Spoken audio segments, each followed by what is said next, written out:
Well, welcome to the Local Nephew Centre, and this talk today is about solving family problems.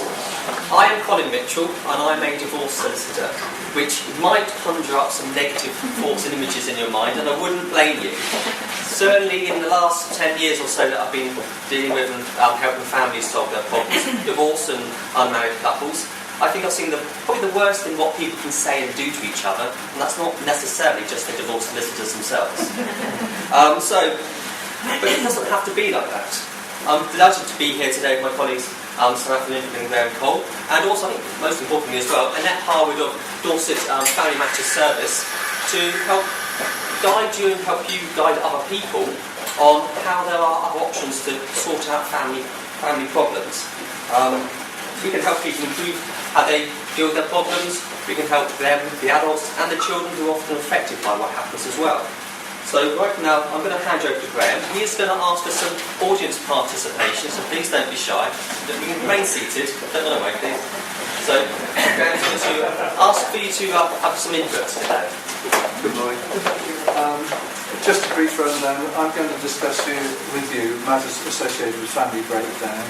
My colleague Samantha will discuss with you some of the usual scenarios which come across to us as family lawyers.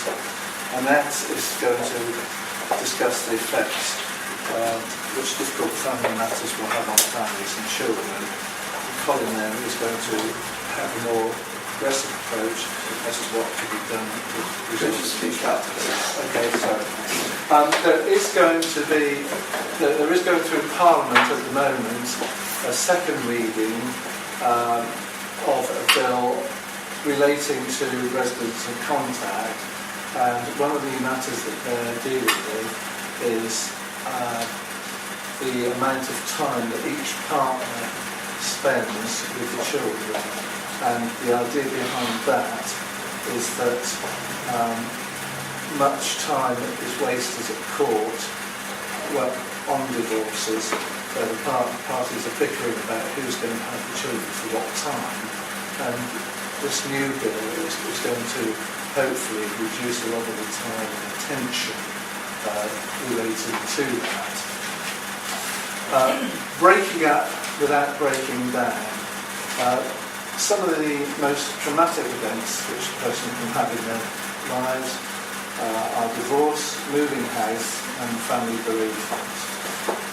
These days, parties to a divorce are encouraged to try and talk about their problems with their spouse rather than argue about them, and that's why such methods of mediation have been introduced together with the idea of no-fault divorces, thus reducing the hostility and trauma by the parties.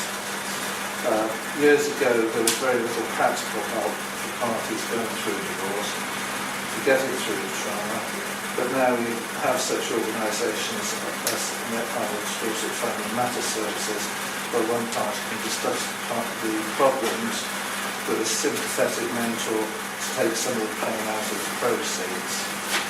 What I'd like to do now is to suggest what negative words you associate with family breakdown, possibly from personal experience or experience of friends. So, can I ask you, first of all, the word divorce, what does that suggest to you as regards feelings generally? Or what does it bring into your mind? Stress between all parties. Okay. Of what will need to happen. Good. Anxiety. Where will I be like?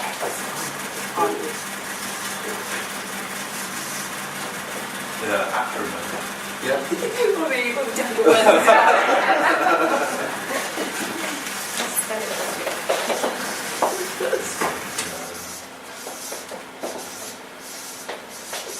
Anger.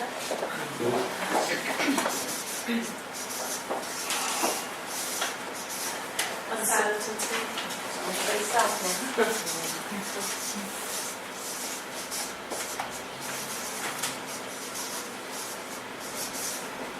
Say sadness, isn't it?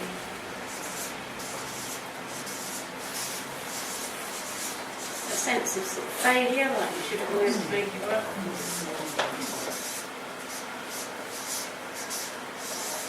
bereavement.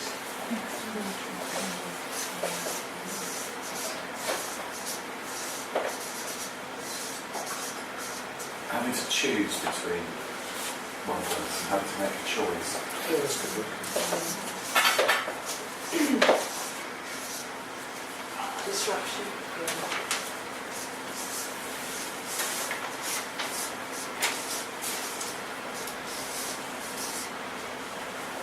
Sort of fear of poverty, the money side of it.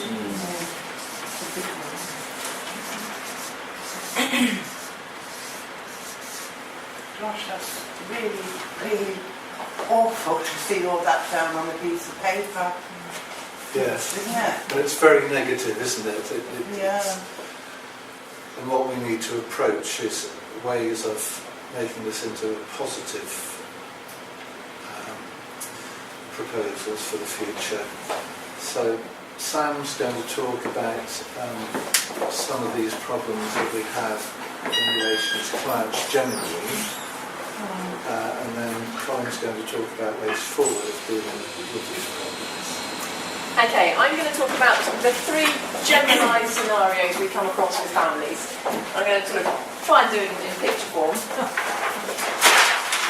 I have a law degree, I don't have an art degree, so please bear with me. So we've got family A.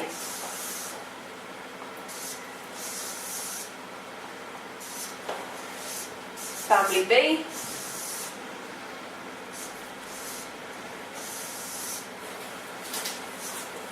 And family C.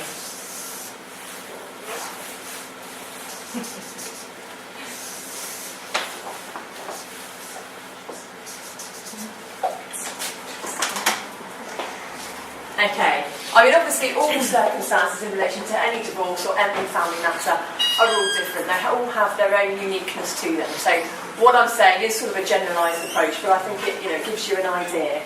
Family A is your completely amicable family that may agree to a separation, agree the split of how the children will be contacted, sort out the finances, everything's absolutely fine, and they never have a harsh word to say to the other person. In reality, that's not particularly normal. There is some people that are able to do that, but the majority of the times that isn't the case. Family B starts off like family A, but you may get to a point where there's something that they just can't agree on. Like, for example, Saturday night, Mum wants to have the children, but Dad wants to have the children. So they've agreed on the other 6 days of the week, but that one day of the week can soon lead them to family C, where they become hostile, communications break down, and they just can't progress any further. And actually, the more they try and progress against that brick wall, the more they then tend to argue on other things that they'd actually managed to agree before. So, we've got our family, we've got our amicable family, we've got our family that's mostly agreeable, and we've got our hostile parents that want their day in court and quite often can't see what they're actually trying to deal with and just focus on their hostility towards each other and not what's actually involved. I'm going to apply these families to some common situations that we come across. The first one is cohabiting couples. There may not necessarily be children involved, but there may be some sort of finances, shared savings, a property that's been brought together, and obviously that they've come to a separation. And what are they going to do about the property? Who's going to remain in the property? Will it be sold? How will they split the savings?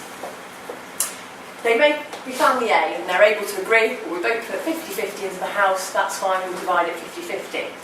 But it may be, in the times that we're in at the moment, the property's lost value, and actually the amounts that they both put into the property, there isn't enough for them to both get that back out again. So how are they going to reach an agreement as to who gets what? It may be something they can deal with themselves, or it may be that their family B, that they're not quite sure what to do, they need a little bit of help. And that's where myself, Colin, Graham, and Annette can perhaps provide some input, not necessarily tell them what the answer is, but guide them for things to think about. And quite often that keeps the communication going, gives them things to think about, and they're able to then reach a decision themselves, and they're able to resolve the matters, and everything's sorted. Sometimes parties, like I said, start off as family A and get to a point that they can't agree what they're going to do on a specific issue, and they don't necessarily seek help, they're going to do it themselves. But that anger all those negative words that we had there start to come into play, and things become bitter, communications break down, and quite often court proceedings are issued. As I've explained with family B, if we'd gone to sort of some assistance from outside, whether it be mediation or a third party, there was no need for the court to be involved. Whereas if help isn't sought and help is perhaps needed at that point, we can very quickly get to family C that have gone to court, and the court obviously then make a decision. Costs have spiralled, and our experience is quite often that when you go to court, you get the parties that come out that neither are particularly happy with the outcome because they've had a decision imposed on them by a court rather than something they've actually agreed between themselves. So that was my scenario in relation to a cohabiting couple. The same scenario can also be applied to perhaps a couple that are going through a divorce. It may be that they agree on the finances and that they know how to sort it, they know what they're going to do, they've agreed everything. But maybe the law's a little bit confusing, they don't quite know which forms to fill in or what to do, and they think, oh, if one of them approaches a solicitor, I need to get a solicitor because they've got a solicitor. And again, those words we had up before come into play and anger starts to come in. Again, we're more than willing to provide assistance with couples that may wish to finalise their divorce or finalise their financial matters. We don't need to necessarily go on record, so to speak, as acting for one party or the other. We can just provide assistance and guidance into completing the forms that the parties can then do between themselves, which again avoids that anger and the other party being more dominant than me, and I need to get a solicitor involved and I need to pay lots of money per hour. It doesn't need to be that way at all. My three families here, I think, is in relation to children. There's a large range of scenarios when it comes to children. It's not just a case of dividing finances or dividing a property. When it comes to children, there's lots that needs to be sorted. You may have parents that have been together a long time and need to agree contact with the children. You may have parents that have never been in a relationship together but still need to agree contact with the children. And sadly, there are some situations involving domestic violence and abuse. And in those situations, quite often the courts do get involved and social services may become involved. But that is a small majority of cases that the court would be the next progressive step for that. In cases that don't involve domestic violence or abuse issues, there's no need for the court to necessarily become involved, and we'd be aiming to encourage parties to try and sort it out themselves without even considering the word court.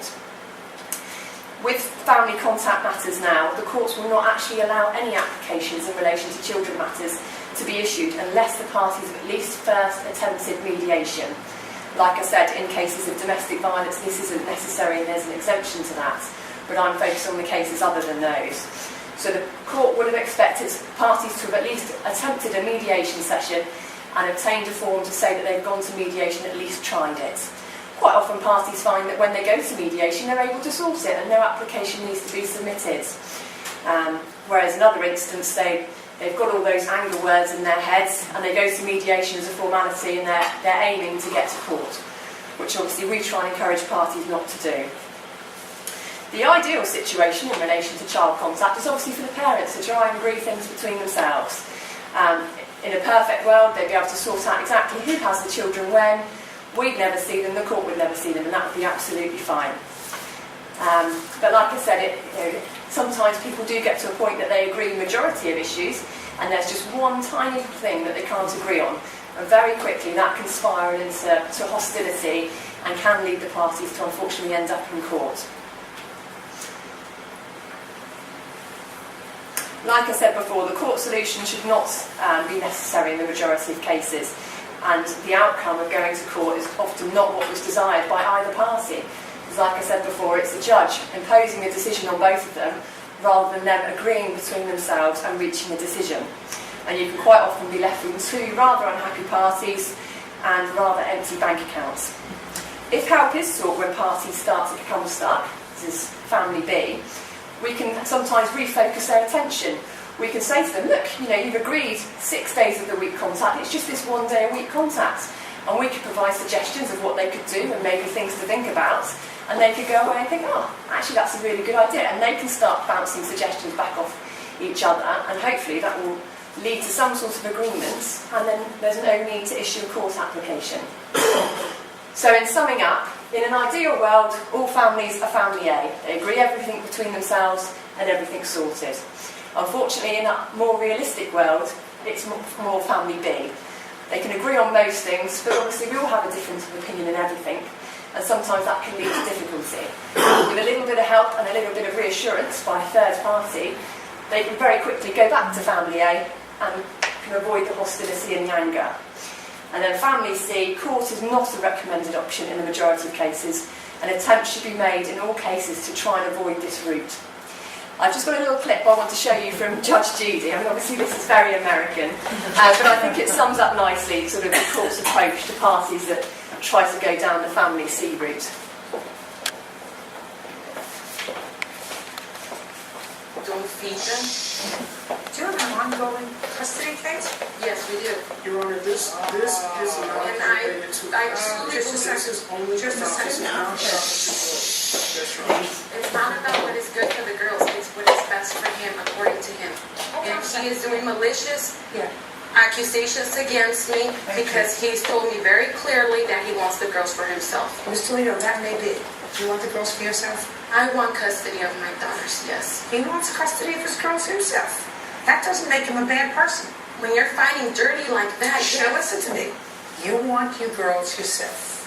He wants the girls himself. In my world, you would each have the girls half the time. That would be my world. But just because you're a mother doesn't mean you get your children.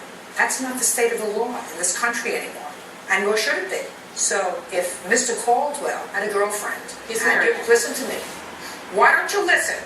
Mr. Caldwell had a girlfriend, and you believed that Mr. Caldwell was sleeping with the two girls, occasionally in the same bed with his girlfriend. You would use that in a custody dispute that you had with Mr. Caldwell. There isn't a question in my mind about that. Yes. Well, that's what he was doing. He's saying you have a boyfriend, and you and your boyfriend sleep together. How would he... Listen to me, because he's got a good imagination. How do you think you had twins? Yeah. How do you think you had twins? So, you have a boyfriend. He knows that little children sometimes come into their parents' bed. And just as you would use it against him, if you're involved in a custody dispute, he's going to use it against you unless the two of you start acting responsibly towards each other and say, we made these two children, and it's in the best interest of the children to have full and complete access to both parents. If you can't do that, it's going to continue to be dirty pool. But he's allowed to play dirty